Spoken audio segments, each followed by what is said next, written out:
بسم اللہ الرحمن الرحیم۔ تفسیر ابن کثیر میں ہے تخت سلیمان علیہ السلام جو ہوا پر چلتا تھا، اس کی کیفیت یہ بیان کی ہے کہ سلیمان علیہ السلام نے لکڑی کا ایک بہت وسیع تخت بنوایا تھا جس پر خود ماء آیان سلطنت اور ماء لشکر اور آلات حرب کے سب سوار ہو جاتے، پھر ہوا کو حکم دیتے، وہ اس عظیم الشان وسیع وعریض تخت کو اپنے کاندھوں پر اٹھا کر جہاں کا حکم ہوتا وہاں جا کر اتار دیتی تھی۔ یہ ہوائی تخت صبح سے دوپہر تک 1 مہینہ کی مسافت طے کرتا تھا اور دوپہر سے شام تک 1 مہینہ کی،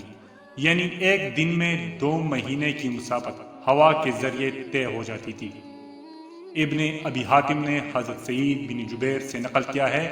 کہ اس تخت سلیمانی پر 6 لاکھ کرسیاں رکھی جاتی تھی، جس میں سلیمان علیہ السلام کے ساتھ اہل ایمان انسان سوار ہوتے تھے اور ان کے پیچھے اہل ایمان جن بیٹھتے تھے۔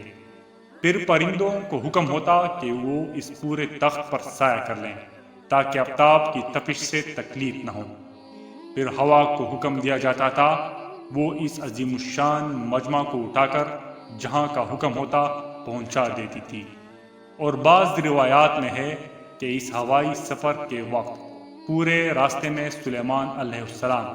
سر جھکائے ہوئے اللہ کے ذکر و شکر میں مشغول رہتے تھے،